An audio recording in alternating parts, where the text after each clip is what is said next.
বিভিন্ন প্রতিরক্ষা স্থাপনাতে যে সমস্ত ভারতীয় চাকরি করছেন তাদের ফেরত পাঠানো হোক। বাংলাদেশে চাকরিরত ভারতীয় নাগরিকদের বিস্তারিত বৃত্তান্ত প্রকাশ করা হোক। সার্বভৌমত্বের উপর হামলা হয়, আমাদের পতাকা পদদলিত হয়, আমাদের দূতাবাসে আক্রমণ হয়, তখন আমরা সশস্ত্র বাহিনীর সদস্যরা চুপ করে থাকতে পারি না। আমরা দেশের স্বাধীনতা ও সার্বভৌমত্ব রক্ষার শপথ দিয়েছিলাম।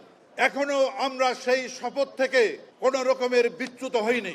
দেশের এই ক্রান্তি লগ্নে জাতিকে ভারতীয় আগ্রাসনের বিরুদ্ধে আমরা ঐক্যবদ্ধ করতে চাই।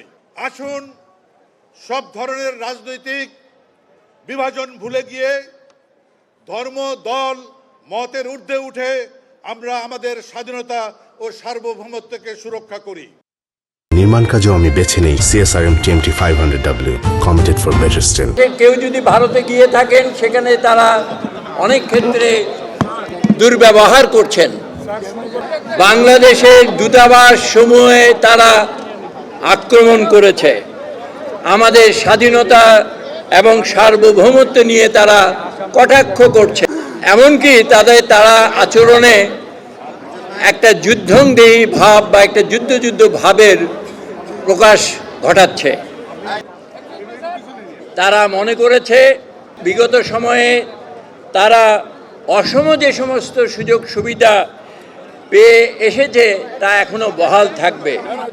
তাদের বোঝা উচিত সময় পাল্টে গেছে, স্বৈর শাসকের পতন ঘটেছে।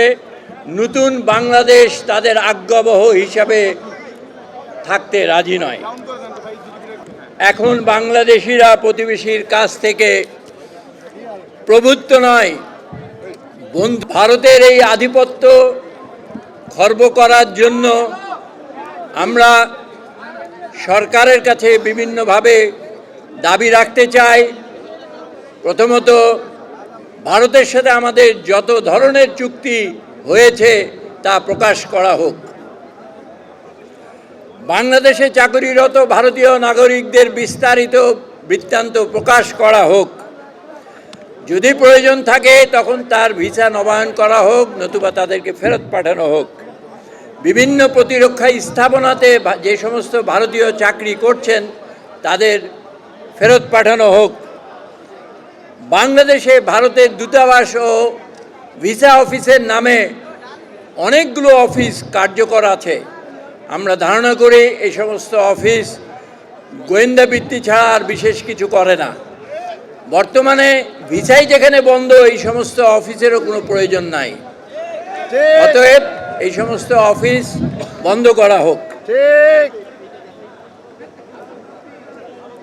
বাংলাদেশের সাম্প্রদায়িক সম্প্রীতি বিনষ্ট করার জন্য তারা যে সমস্ত কর্মকাণ্ড চালু রেখেছে সেগুলো সরকার প্রতিবাদ করছে এবং আরও জোরালোভাবে করুক, এটা আমাদের কামনা। ভারতীয় মিডিয়া যারা বাংলাদেশের বিরুদ্ধে, সরকারের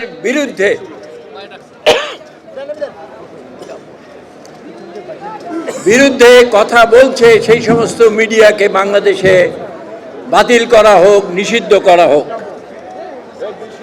বাংলাদেশিদের আমাদের এখন ঐক্যবদ্ধ হওয়ার সময় এবং আমরা সেটারই আহ্বান জানাচ্ছি।